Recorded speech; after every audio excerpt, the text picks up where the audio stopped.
Bismillahirrahmanirrahim. Assalamualaikum dan salam sejahtera. Nama diberi Afi Abidin bin Zainal Arifin, berumur 20 tahun, dari negeri Perak, Darul Izwan. Saya merupakan anak kepada pasangan Zainal Arifin bin Zainal Abidin dan Nur Ashikin binti Abdul Latif. Saya anak ke-6 daripada 6 orang adik-beradik.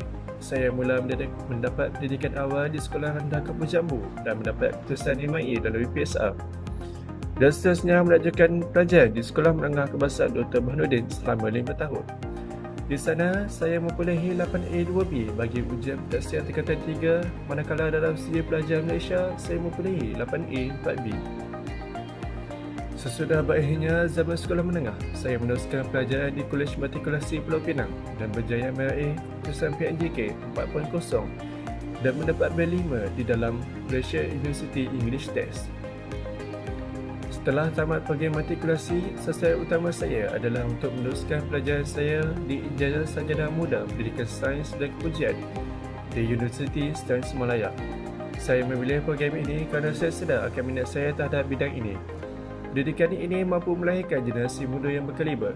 Program ini juga menawarkan graduan mempunyai daya saing, nilai etika bagi mendukung dan menerjui perubahan sains teknologi, kejuruteraan dan matematik atau lebih dikenali sebagai STEM.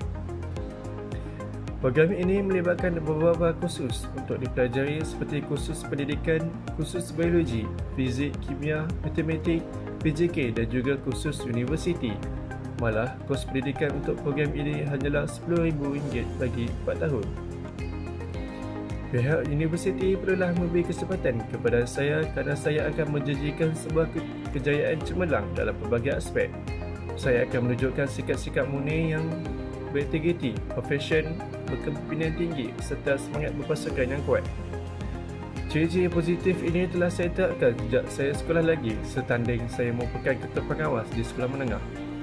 Saya juga pernah menyertai pelbagai pertandingan yang memerlukan komunikasi yang baik serta gerak kerja yang tekun seperti pertandingan bahas, kem kepimpinan dan menjuarai pelbagai pertandingan yang lain. Saya amat berharap agar terpilih untuk menjawat jawatan yang sesuai dengan kelulusan saya. Saya ingin memberikan perkhidmatan yang terbaik serta melihat negara semakin berkembang maju dan setaraf dengan negara-negara antarabangsa yang lain seperti Amerika Syarikat dan Jepun. Sekian, terima kasih.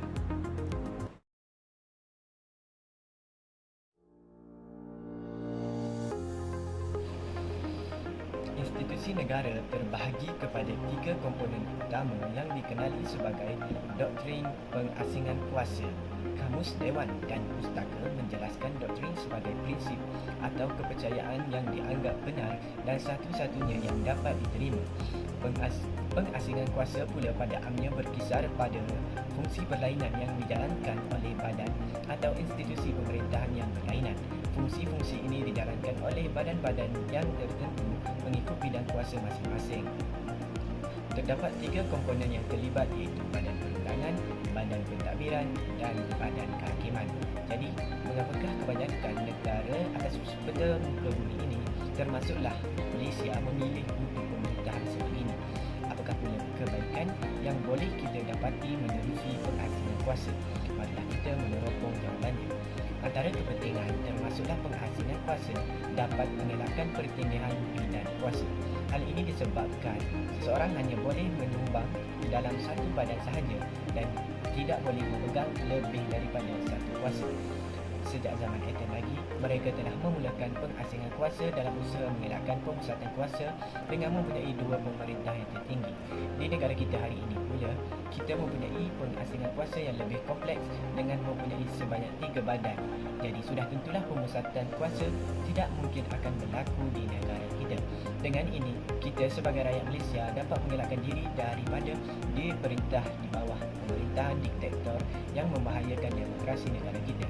Dengan keadaan ini akan meyakinkan rakyat Malaysia bahawa setiap keputusan pihak kerajaan adalah menuju kepada kebaikan negara kita sepenuhnya. Setiap orang mempunyai kekuatan dan keistimewaan sendiri.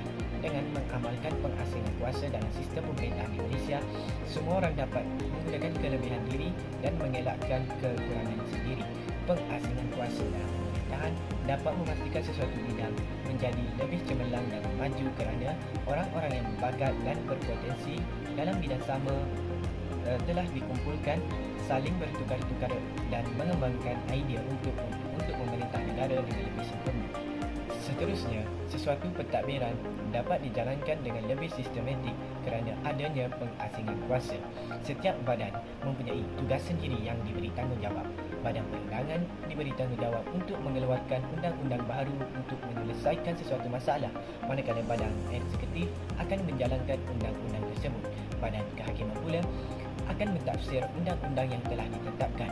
Dengan kerjasama antara ketiga-tiga badan ini, semua kerja akan dijalankan secara sistematik dan pentadbiran dapat mencapai kejayaan yang ditargetkan serta mengelakkan berlakunya pergaduhan. Seterusnya, pengalihan kuasa dalam pemerintahan dapat mengimbangkan kestabilan dalam pentadbiran, iaitu kuasa yang diberikan kepada setiap perbadanan mestilah sama ataupun seimbang. Hal ini dapat mengelakkan sesuatu badan daripada memegang kuasa lebih daripada yang lain. Keberkesanan dan pembahagian kuasa-kuasa pentadbiran berlandaskan doktrin pengasingan kuasa secara tidak langsung dapat memudahkan pada badan eksekutif, legislatif dan judisiari menjalankan tanggungjawab masing-masing. Dengan ini, tidak akan berlakunya campur tangan dalam bidang kuasa antara satu sama lain, di samping akan mengukuhkan pemerintahan negara dengan dasar-dasar yang dilaksanakan di setiap peringkat badan-badan berkenaan. Di samping itu, pengasingan kuasa dalam pemerintahan dapat mengelakkan penyalahgunaan kuasa akibat pemusatan kuasa pada sesebuah badan tertentu. Sekiranya kuasa pentadbiran badan eksekutif, legislatif dan judisiari dipusatkan dalam satu badan sahaja, kemungkinan besar akan berlakunya penyelewengan atau penyalahgunaan kuasa sehingga boleh menyebabkan undang-undang memihak dan menguntungkan pihak pemerintah dan kemungkinan akan berlakunya penindasan terhadap rakyat. Tuntasnya, pengasingan kuasa dapat mengelakkan penyalahgunaan kuasa disebabkan oleh lebihan kuasa. Kesimpulannya, amalan pengasingan kuasa dalam sistem pentadbiran telah mendatangkan manfaat kepada Malaysia. Pentadbiran badan eksekutif, legislatif dan judisiari dapat menjalankan kuasa pentadbiran dengan cekap dan berkesan tanpa campur tangan antara satu sama lain. Dengan ini, sistem pemerintahan di Malaysia berpotensi untuk menjadi lebih sistematik dan terancang.